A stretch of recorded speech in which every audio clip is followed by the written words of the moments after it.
So hello my friends, Devaun Lennox here, PhotographyPX. In today's video I want to answer the question whether the Sony ZV-1, which I have right here, is the ultimate YouTube camera at the $750 USD price point. And in short, yes, I believe that it's one of the contenders to consider if you're looking for a YouTube-oriented camera that is very well capable, pocketable, and offers a wealth of features and capabilities at this price point. In the course of this video, I will give you guys some perspective. Additionally, you can also find timestamps for the video, so you can skip to a relevant section if you want to find out something specific about using the Sony ZV-1 as a YouTube-oriented camera. But with those out of the way, let's actually cover why the Sony ZV-1 may be a consideration for your next YouTube camera or your first YouTube camera if you're a beginner. So what are you looking for when it comes to a YouTube-oriented camera? Ideally, and I do want to preface, these are going to be the ideals for a YouTube camera. You want a camera that has a side hinge, very angle articulating screen like the ZV-1 has. You're looking for that. That is ideal, and that is definitely a deal breaker if you do not have that, because composing and setting up your YouTube setup without that is just going to be very much cumbersome. It's going to be kind of tedious and difficult.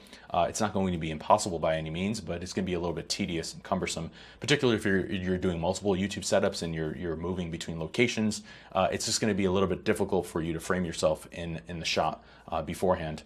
Another thing that you're going to want to look for that's going to be a deal breaker is going to be a microphone input. If the camera does not have a microphone input and you're relying just on the internal audio that the camera is going to capture, then that is going to at some point become a deal breaker. Now, if you're a complete beginner, it's better just to start with just what the camera offers. But long term, you're going to want to upgrade your audio capture and upgrade your sound. And that kind of capability is going to be a deal breaker because you won't be able to upgrade your audio without that input. On another standpoint, you want a camera that shoots at least 1080p video. Ideally, you want a camera that supplies 4K video so that you can shoot, you don't necessarily have to shoot 4K per se, but you can shoot 4K and then downsample later to 1080p, or you can just shoot natively 1080p. But since the camera is shooting 4K, the likelihood that the 1080p footage is going to be sharper. So that would just be a benefit when you're actually just recording solely in 1080p. Another thing that you're going to want to consider is the camera's autofocusing performance. I'm recording this video right now with the Fujifilm X-T200, and you'll notice as I move across the frame that the camera does a very good job in tracking me and keeping me well in focus, and it tracks really well. That is something to look out for when you're looking for a YouTube camera, is how good is the autofocus on the camera. But most cameras in today's market, 2020, 2021, they're doing a pretty good job with continuous autofocus and eye tracking in video. So if you're getting a recent camera, that should not be an issue. The focus on the camera should be excellent. Now, if you're a more advanced photographer or videographer, you may want to consider some other advanced features. These include log profiles. These would also include zebras, peaking, and manual focusing aids when necessary. Essentially, log profiles will allow you more dynamic range and flexibility when you're editing post-processing. The zebras, on the other hand, would allow you to see stripes to indicate when overexposures are happening in your video. You can actually set that from a range from 75 to 100% so that when your footage is going to be overexposed, you can know beforehand and you can prevent overexposure so you don't lose detail in your videos. On the standpoint of focusing aids, such as focus peaking and magnification, if your camera doesn't have good autofocus, which it should in 2021, most of the compact cameras and entry-level cameras that fall into the ZV-1's category, they do have excellent autofocus. But if they don't, which there are some competitors that do not have good autofocus, you'll definitely want to consider manual focusing aids. Focus magnification allows you to zoom into the frame, and you can actually get a magnified view of what your camera is about to focus on. Focus peaking, on the other hand, allows you to see red, green, or blue colors on the frame, which indicates when the camera is actually in focus. These are more specific advanced features that may not be applicable to all content creators, but for some of your advanced users, they may be helpful. On this front as well, you may also want to consider super slow motion video in the form of 120 frames per second or greater. In the case of the Sony ZV-1, it does shoot at up to 960 frames per second, which is incredibly slow motion video, almost a standstill in some cases depending on what you're capturing. But those are more advanced features that I just wanted to mention, just so you have an idea that there are other features that may be applicable here. But with those out of the way, as the ideals that you want to look for in a YouTube camera, let's talk about specifically how the Sony ZV-1 performs on those markers. So first and foremost, it does have a fully articulating screen, check mark number one. Now the touchscreen on this particular camera is a little bit limited compared to some rivals at this price point. All you can do with the touchscreen is just initiate touch tracking, and you can touch to focus. The touch tracking does work incredibly well, however, but you can't touch through the menu, so if you're a beginner, it's not going to be quite as helpful as some of the other cameras in this price point that have full touch menu navigation. Outside of that though, the ZV-1 does have a microphone input, which is right here, and the microphone input is good. It's in a good location. If you're mounting something to the hot shoe, you're mounting your microphone to the hot shoe and you can have the input over here. It's in the location where it doesn't block the articulation of the display, which is fantastic. So that's well executed and well thought out.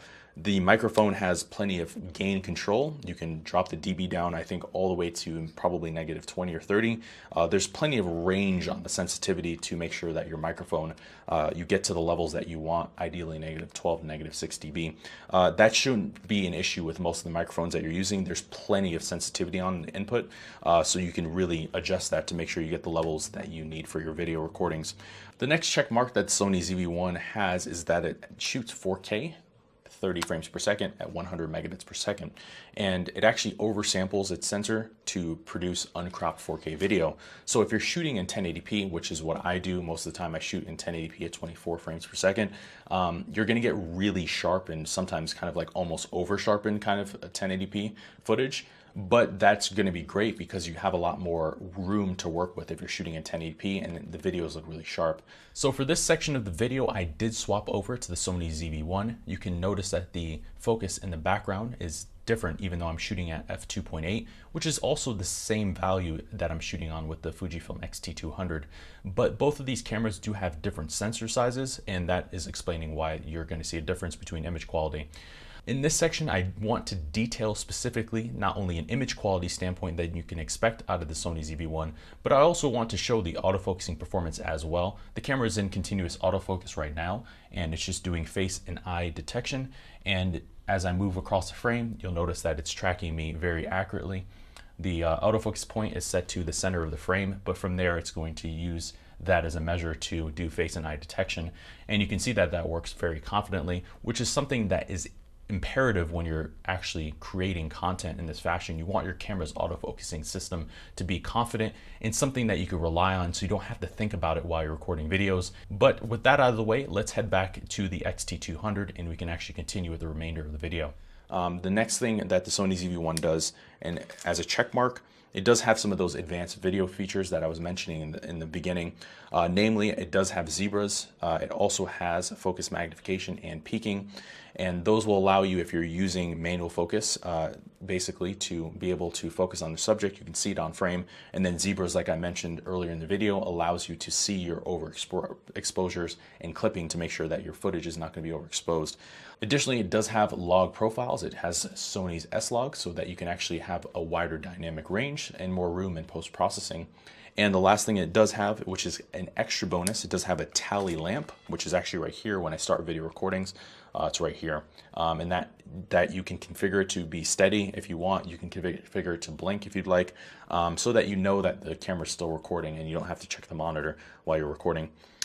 The only real downside when it comes to the Sony ZV-1, however, as a YouTube camera, and for beginners, I am hesitant on recommending it in some cases, depending on how much you're willing to battle through, but it's going to be the Sony interface and menus.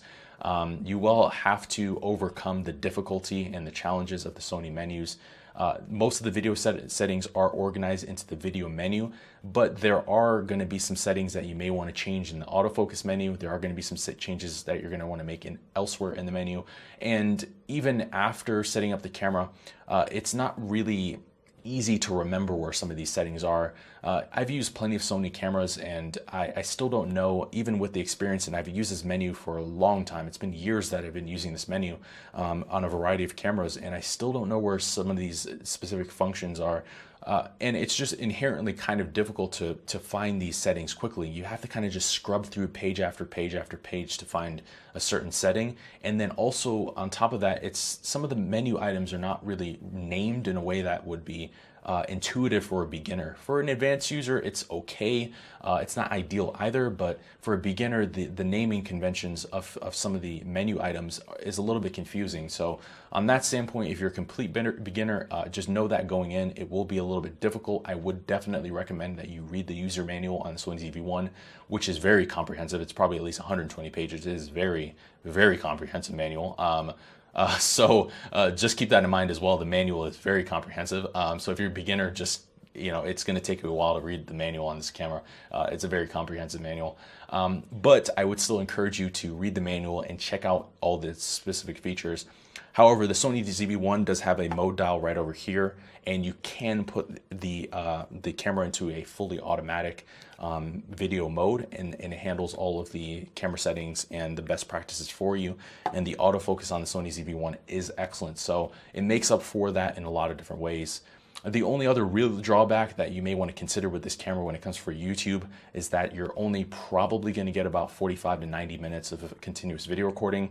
Now, the Sony ZV-1 does offer unlimited video recording, so there's no limit, but the battery life is going to be the stopping point on how long you can actually record for. Typically for me, I do 20 or 30-minute recordings, and that will take up about half of the battery, and I'm not shooting in 4K. If I was shooting in 4K, you're probably going to get 30 minutes. So keep that in mind with this camera. You can power it via USB, so there is some kind of help there, but it's not going to be great. It's a very small camera. But outside of that, the Sony ZV-1 is an excellent YouTube camera, and it is a camera I've recommended highly for YouTube. I've definitely recommended this camera for vlogging as well. It's a great video-centric camera that's pocketable, relatively easy to use, easy to travel with. It's just great to just get capture a moment very, very easily and get some B-roll very, very easily. So as a YouTube-oriented camera, this camera is excellent. And I hope that the footage that I showed early in this video was gave you some hope and some solace that if you were to purchase this for $750, I think that's what it retails for right now. If you were to purchase this, it is a very solid all-in-one camera. You do get that 24-70 lens, which is reasonably sharp actually. At 1.8 it's pretty wide open as well, and it's bright enough, and it complements the sensor very well. So from a low light standpoint, shooting at ISO 400, 600, 800, you'll be okay. Once you go over 1,000 though, make sure you add some more light. That's when you're going to start seeing some issues. But up until that point, you do have a little bit of leeway when you're recording videos until you run into issues. So as a package, I think the Sony ZV-1 is excellent. I would highly recommend it for YouTube, which was what we've done on PhotographyPX. We put this camera on a number of different lists, and for a good reason. It's an excellent camera. It is not perfect as a hybrid camera or a photography-centric camera, but for video, it is quite an excellent camera. But there you have it, my friends. There is my insight and my perspective on the Sony ZV-1 and whether I think it's maybe the ultimate YouTube camera at this price point. It's not perfect. It definitely does have some cons, which I've mentioned in other videos that you can check out if you'd like, but it's quite a package for the price point. It is quite a package. It definitely will make your life a lot easier because it already has the built-in lens and everything's just there. It's just accessible. It may not be readily accessible because you have to battle through the menus, but otherwise the features are there, and it offers a lot of features that some of its rivals at this price point are not. Including, for example, zebras and log profiles. That is definitely a tough thing to get at $750. It's possible. There are other cameras, but it's a tough thing to find at this price point. So the Sony ZV-1 is definitely capable, and those are my thoughts on it. If you have any comments, questions, or concerns, though, or feel that I've overlooked something in the course of this video, or I got something wrong, please let me know in the comments in the description box down below. Also, while you're down in the description box down below, we've launched a new brand called pxpresets.com. PX Presets is going to be your next one and only stop for Lightroom presets until we launch Photoshop and other platform presets. But here you can find both desktop and mobile presets to get you started in a variety of different mediums more powerfully and upgrade your imaging and take your images to the next level. That link to pxpresets.com will be in the description box down below. Please check that out if you're in the market for some exciting Lightroom presets. But until then, I've been your host, Devaun Lennox. I will see you, my friends, in the next video.